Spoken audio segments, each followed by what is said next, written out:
সর্বমেত ধৃতং মন্যে, তোমার প্রতিটি কথাই আমি পরম সত্য বলে গ্রহণ করি। অর্জুন আরও বলেছেন যে ভগবানের ব্যক্তিত্ব উপলব্ধি করা খুবই দুষ্কর এবং দেবতারাও তাঁর প্রকৃত স্বরূপ বুঝতে পারেন না। এর অর্থ এই যে মানুষের চেয়ে উচ্চস্তরে অধিষ্ঠিত যে দেবতা, তাঁরাও ভগবানের স্বরূপ উপলব্ধি করতে অক্ষম। তাই সাধারণ মানুষ ভগবানের ভক্ত না হলে কিভাবে তাঁকে উপলব্ধি করবে? ভগবদ্গীতাকে তাই ভক্তির ভাবেই গ্রহণ করতে হয়। শ্রীকৃষ্ণকে কখনই আমাদের সমকক্ষ বলে মনে করা উচিত নয়। শ্রীকৃষ্ণকে একজন সাধারণ ব্যক্তি বলে মনে করা উচিত নয়, এমনকি তাঁকে একজন মহাপুরুষ বলেও মনে করা উচিত নয়। শ্রীকৃষ্ণ স্বয়ং পরমেশ্বর ভগবান। সুতরাং ভগবদ্গীতার বিবৃতি অনুসারে কিংবা অর্জুনের অভিব্যক্তি অনুসরণে যিনি ভগবদ্গীতা বুঝতে চেষ্টা করছেন, তাঁকে শ্রীকৃষ্ণ যে পরমেশ্বর ভগবান তা অন্তত তত্ত্বগতভাবে মেনে নিতে হবে, এবং সেই রকম বিনম্র মনোভাব অবলম্বন করলে ভগবদ্গীতা উপলব্ধি করা সম্ভব। শ্রদ্ধাবনত চিত্তে ভগবদ্গীতা না পড়লে তা বুঝতে পারা খুবই কঠিন, কারণ এই শাস্ত্রটি চিরকালই বিপুল রহস্যাবৃত। ভগবদ্গীতা আসলে কি?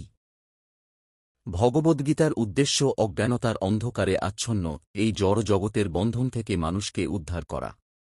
প্রতিটি মানুষই নানাভাবে দুঃখ কষ্ট পাচ্ছে, যেমন কুরুক্ষেত্রের যুদ্ধের সময় অর্জুনও এক কঠিন সমস্যার সম্মুখীন হয়েছিলেন।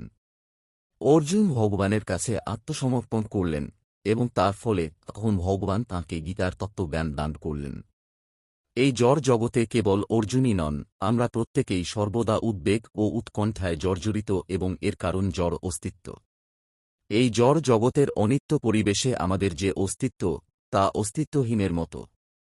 এই জড় অস্তিত্বের অনিত্যতা আমাদের ভীতি প্রদর্শন করে, কিন্তু অস্তিত্বহীনতার এই ভয়ে ভীত হওয়ার কোন কারণ আমাদের নেই।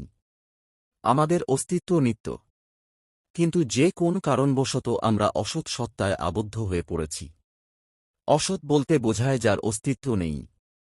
এই অনিত্য অস্তিত্বের ফলে প্রতিনিয়ত দুঃখ কষ্ট ভোগ করছে যে সমস্ত মানুষ, তাদের মধ্যে কেবল কয়েকজন তাদের ক্লেশময় অবস্থাকে উপলব্ধি করতে পেরে অনুসন্ধান করতে শুরু করে, আমি কে, আমি কোথা থেকে এলাম, কেন আমি এই জটিল অবস্থায় পতিত হয়েছি, এবং এই রকম আরও অনেক কিছু। মানুষ যতক্ষণ পর্যন্ত না তার মোহাচ্ছন্ন অবস্থা কাটিয়ে উঠে, তার দুঃখ দুর্দশা সম্পর্কে সচেতন হয়ে এই অবস্থা থেকে উদ্ধার পাওয়ার জন্য অনুসন্ধান। শ্রীমদ্ভগবদ্গীতা যথাযথ। জগৎ বিভিন্ন কার্যকলাপে পরিপূর্ণ। সমস্ত জীবেরা বিভিন্ন কার্যকলাপে লিপ্ত।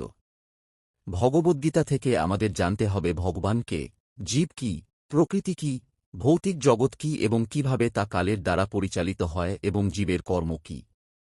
ভগবদ্গীতায় এই 5টি বিষয়বস্তু আলোচনা করার মাধ্যমে সুদৃঢ়ভাবে প্রমাণ করা হয়েছে যে ভগবান বা শ্রীকৃষ্ণ বা পরব্রহ্ম বা পরম নিয়ন্তা বা পরমাত্মায় নামে তাঁকে সম্বোধন করা হোক, তিনি সর্বশ্রেষ্ঠ।